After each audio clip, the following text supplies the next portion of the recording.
Mes chers élèves, bonjour, bienvenue sur les Maths à Toto pour une nouvelle résolution d'exercice. Cet exercice dont l'énoncé s'affiche ici également, je vous engage à essayer de le faire. Alors, comment on procède? On doit se rappeler dans le cours, je vous engage à revoir peut-être la première vidéo de la série, ou voir les corrections d'exercices précédents. On sait que la racine carrée d'un carré, c'est la valeur absolue. Je vais le réécrire ici, racine de x au carré, c'est la valeur absolue de x. C'est une propriété sur laquelle on va s'appuyer pour réécrire cette expression.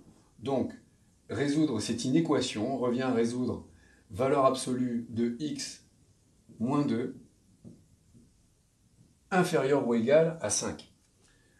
Bien, on va donc étudier les deux cas de figure possibles, soit x moins 2 est positif, soit x moins 2 est négatif. Dans quel cas est-ce que x moins 2 est positif? Dans le cas où x est supérieur à 2. J'ajoute 2 des deux côtés de l'inéquation. Ici, on va être dans le cas contraire, c'est-à-dire x inférieur à 2. Attention, ce que j'encadre, ce n'est pas la solution, c'est le domaine d'étude. Donc on va étudier cette inéquation pour des x qui seraient supérieurs à 2. Dans ces cas-là, la valeur absolue de x moins 2 est égale à x moins 2, puisque c'est la valeur positive. Pour résoudre cette inéquation, on fait plus 2 de chaque côté. Ça nous fait x inférieur ou égal à 7. X inférieur ou égal à 7, est-ce que c'est compatible avec x supérieur ou égal à supérieur à 2? Oui. C'est un domaine que l'on va pouvoir écrire de différentes façons. On peut écrire que soit x donc, est compris entre 7 et 2.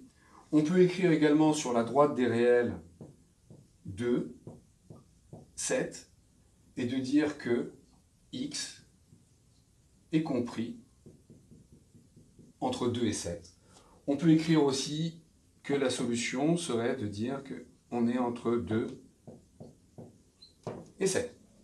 Ces trois écritures sont équivalentes, ça veut dire la même chose. Ici, étudions le cas où x moins 2 est négatif, c'est-à-dire dans le cas où x est inférieur à 2.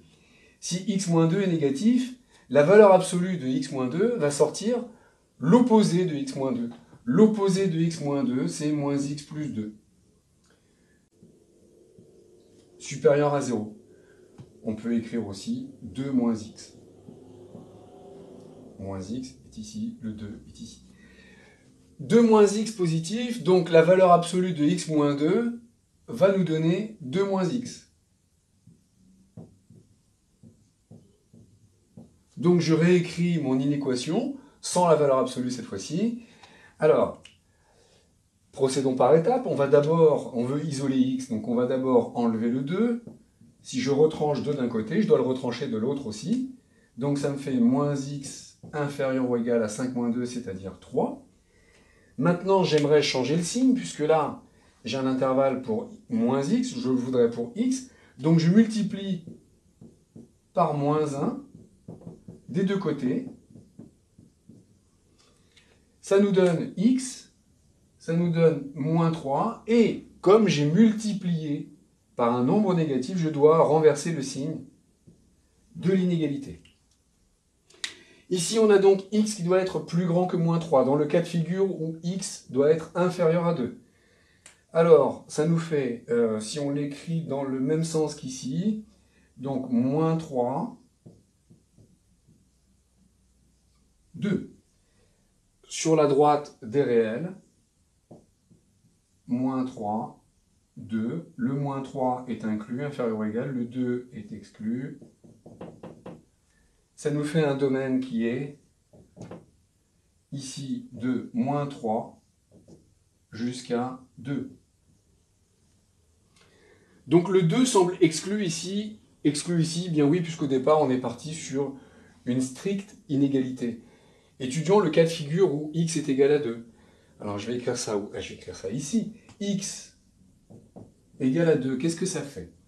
Je remplace ici x par 2. 2 moins 2 égale 0. Valeur absolue de 0, c'est 0. Est-ce que 0 est inférieur ou égal à 5? Oui.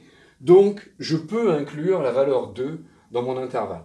Donc, j'ai un intervalle qui va de moins 3 jusqu'à 2 et de 2 jusqu'à 7, et je peux inclure 2. Donc, la solution finale, c'est de dire que l'on va aller de moins 3 jusqu'à 7. Pourquoi? Donc parce qu'on réunit les deux solutions. On a vu que cette solution était possible, puisque supérieur à moins 3, ça entre dans ce cas de figure. Ici, que x soit inférieur à 7, ça entre dans le cas de figure où x doit être supérieur à 2. On a donc cet intervalle en solution, On voit que le x égale 2 fonctionne également.